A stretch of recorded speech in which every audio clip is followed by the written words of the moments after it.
A existência da Virgem da Lorena, como as de todos os grandes predestinados, está burilada no granito eterno da história. Nada poderia esmaecer-lhe os traços. É daquelas que mostram com a evidência máxima, por entre a onda tumultuosa dos eventos, a mão soberana que conduz o mundo. Leon Denis.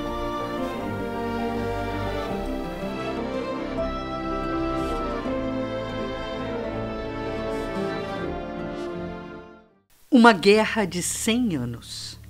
Uma luta de dinastias. Em França, os Borguinhões apoiavam a Inglaterra, que aproveitara o vácuo de poder na França para afirmar presença. Já os Armagnacs, defensores de Carlos VII, lutavam para que fosse coroado. Entre 1337 e 1453, o velho continente desembainhou espadas em um longo período bélico entre Inglaterra e França, em processo de formação das monarquias nacionais europeias. Nesse cenário, uma predestinada, heroína, guerreira, muda os destinos dos reinos europeus. A donzela de Orleans lidera as forças militares francesas para a retomada do território e faculta a coroação de Carlos VII. A terra dos gauleses torna-se o Estado Nacional francês graças aos feitos militares de Joana d'Arc. A memória de Joana d'Arc não deve ficar encerrada apenas na visão estreita dos fatos históricos. A donzela de Orleans foi muito mais do que a personalidade santificada no paraíso católico ou a guerreira destemida do exército francês. A trama empolgante de sua existência sonda as profundezas do mundo invisível quando nos debruçamos sobre sua biografia.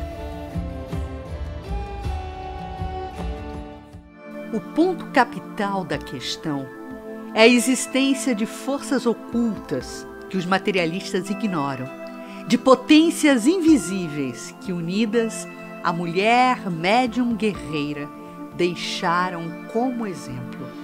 Durante sua curta encarnação, venceu todos os obstáculos e de um povo dividido, fragmentado em 1000 facções, desmoralizado, extenuado pela fome, pela peste e por todas as misérias de uma guerra que durava há perto de 100 anos, fez uma nação vitoriosa.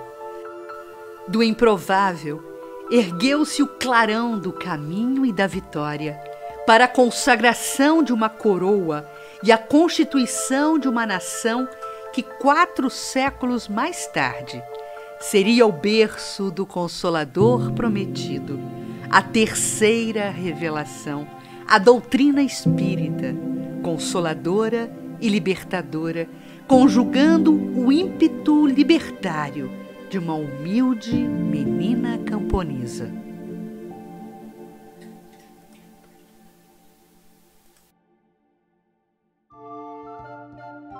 Nasci em Domremy, uma vila no nordeste da França, no ano de 1412.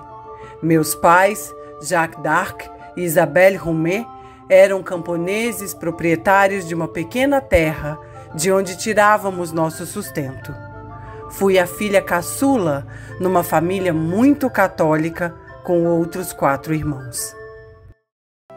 Minha relação com a guerra foi a mesma desenhada para todos os camponeses franceses daquele momento da Idade Medieval. A guerra com a Inglaterra trazia destruição para a terra. A terra destruída produzia menos. Uma produção reduzida causava fome, e a fome enfraquecia a população paupérrima, trazendo doenças. O mundo interpretaria como mistérios, mas desde menina, com meus 13 anos de idade, ouvia vozes. Os espíritos de Arcanjo Miguel, Santa Catarina de Alexandria e Santa Margarida de Antioquia eram algumas companhias de minhas expansões psíquicas. Nessas aparições, eu era orientada a tomar parte na guerra contra os ingleses, para expulsá-los da França e para garantir a coroação de Carlos VII, o rei da França. Me chamo Pierre d'Arc. Posso testemunhar a coragem de minha irmã ao decidir com seus 16 anos ir para a guerra. Ela pediu para ser levada para Vaucouleurs, local onde existia uma guarnição francesa liderada por Robert Baudricourt. Lá ela foi falar com Baudricourt para que ele arranjasse uma escolta que a levasse a Chinon para encontrar o rei. O comandante se negou a dar ouvidos à minha irmã, que com firmeza de propósitos conseguiu convencer a população local de seu plano. E logo muitos exigiam que Baudricourt fizesse o que Joana d'Arc pedia.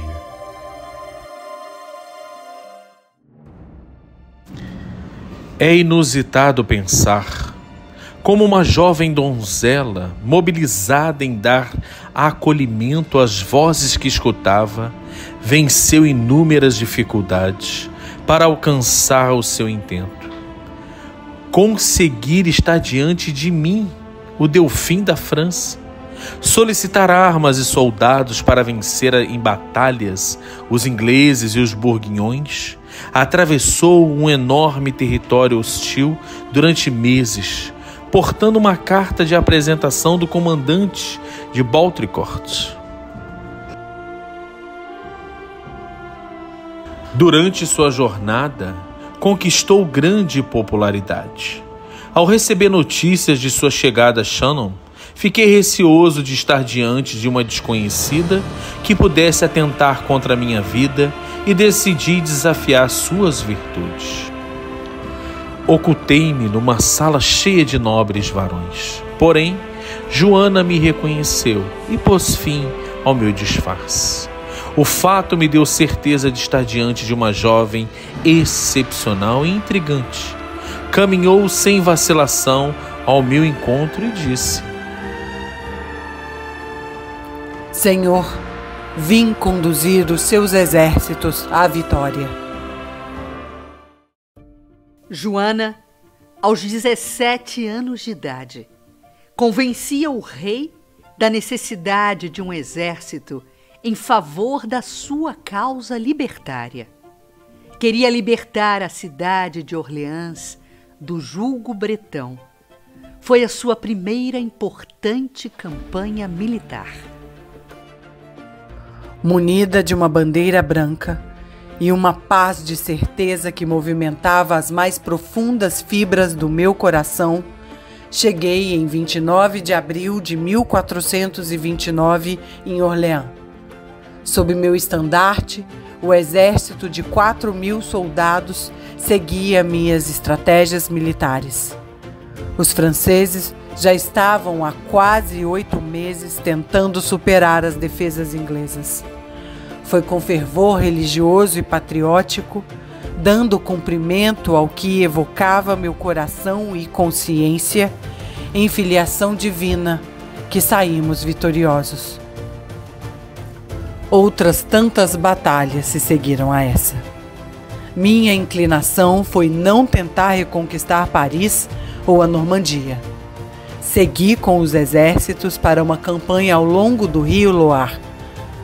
Uma estratégia para conduzir e posicionar o Delfim Carlos VII na cidade de Rouen. Encontramos êxito em 3 outras vitórias: Batalha de Jargeau, Maine-sur-Loire e Beaugency. Mas passei a caminhar em direção a uma despedida de minha vida carnal na primavera de 1430, quando tentava libertar a cidade de Compiègne.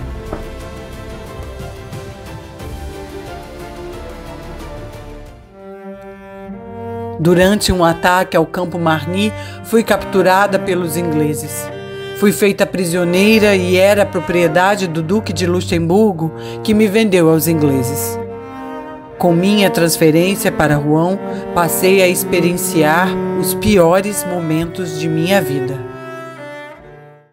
Presa em uma cela escura e vigiada de perto por 5 carcereiros, passei a responder a um processo chefiado pelo bispo Pierre Cauchon. Foram inúmeras as sessões vasculhando provas contra mim e prescindindo de minha presença.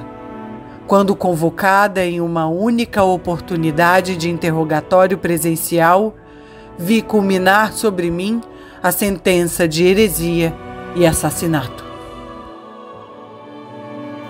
As vozes que Joana ouvia assustavam a igreja que se autopromovia como interlocutora de Deus e que naquele momento era incapaz de escutar o divino. As vozes evidenciavam a espiritualidade de uma jovem plena em vigor e ideais, gigante na capacidade de servir a Deus e mobilização da fé para o bem comum. No dia 30 de maio de 1431, a donzela de Orleans foi queimada viva. Foi nas chamas da Inquisição que a nobreza espiritual de Joana d'Arc encontrou o sofrimento expiatório para seus remorsos. Sob a pena augusta de Chico Xavier e o esclarecimento de Humberto de Campos em Crônicas de Além-Túmulo, vamos ver revelado que a personalidade feminina e libertária de Joana d'Arc encontrava as claridades da reparação para o outrora apóstolo do Mestre, Judas Iscariotes. Eu sofri horrores nas perseguições infligidas em Roma aos adeptos da doutrina de Jesus, e as minhas provas culminaram em uma fogueira inquisitorial, onde, imitando o mestre, eu fui traído, fui vendido, fui usurpado, mas fui vítima da felonia e da traição que deixei na terra. Os derradeiros resquícios do meu crime na Europa do século XV. E assim, fechei o ciclo das minhas dolorosas reencarnações na Terra, sentindo na fronte o ósculo do perdão da minha própria consciência. Fechei o ciclo das minhas dolorosas reencarnações na Terra, sentindo na fronte o ósculo de perdão da minha própria consciência.